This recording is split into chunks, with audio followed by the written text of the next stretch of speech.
Hello and welcome to this online edition of OU Nightly. I'm Taitum Wilson coming to you from Norman, Oklahoma. While COVID-19 keeps us off campus and out of our regular studio, we are dedicated to bringing you this newscast. We start off tonight with updates on COVID-19 cases right here in Oklahoma. As of today, the State Health Department is reporting 565 confirmed cases of COVID-19. This is up from yesterday's 481 confirmed cases.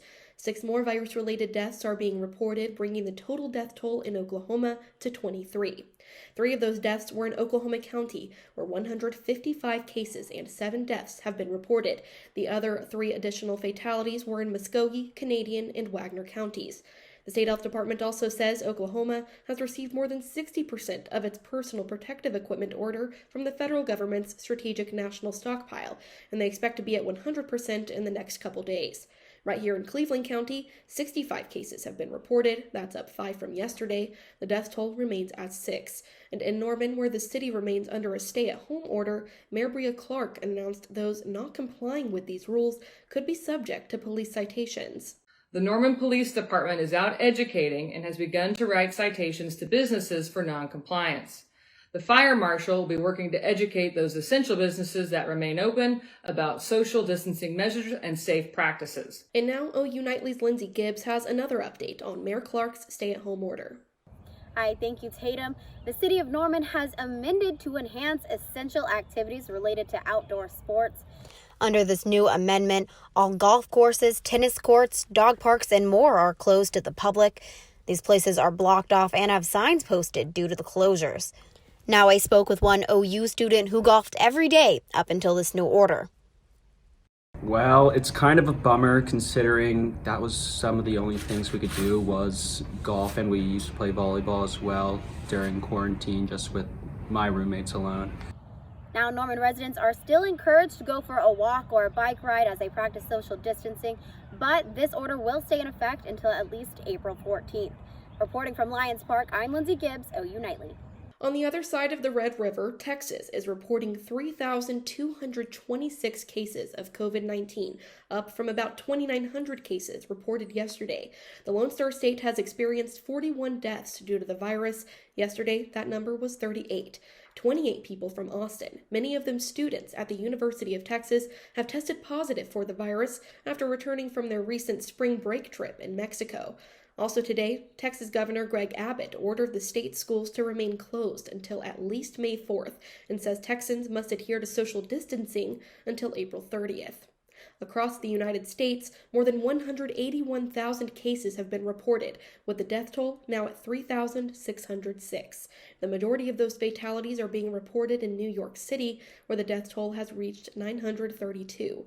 There, a field hospital in Central Park is taking coronavirus patients for the first time today. The operation is equipped with 68 beds, 10 ventilators, and 72 doctors, nurses, and other healthcare workers. There are now more than 830,000 reported cases of coronavirus across the world, with 41,261 total deaths and 175,737 reported recoveries.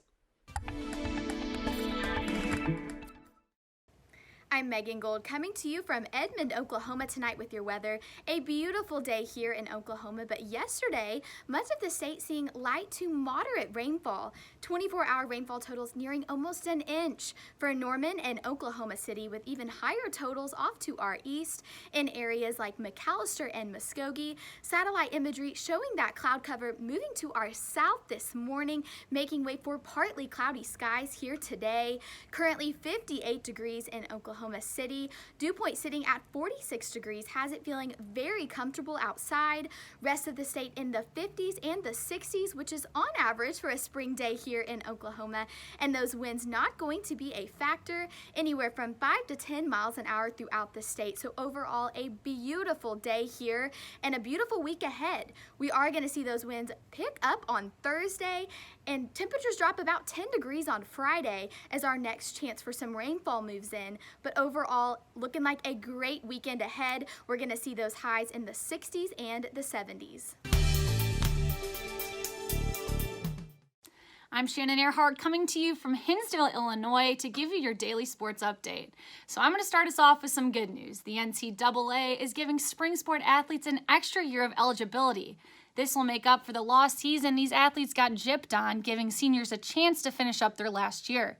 But you knew there was going to be bad news, that being that winter sport athletes will not get that extra year, meaning that those seniors are left in the dark about what their future holds.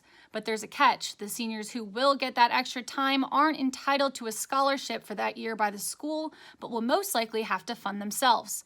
As for the winter athletes, basketball players specifically, the rising seniors who are expecting to see the court more have had the rug pulled out from under them, since the players who are looking to head to the draft may have to return to school. So you see, this extra year of eligibility looks like a good thing, but carries some extra baggage. Now all eyes are on China, especially in the basketball world. The CBA pushed back its start date yet again to late April or even early May. If the CBA is ever up and rolling again, China's plan is to keep the team secluded to one location without travel and obviously without fans. China is way ahead of the US in terms of the pandemic, which means that this isn't good news for the NBA. The NBA will continue to come up with ways to keep these players in a sort of bubble, as they say.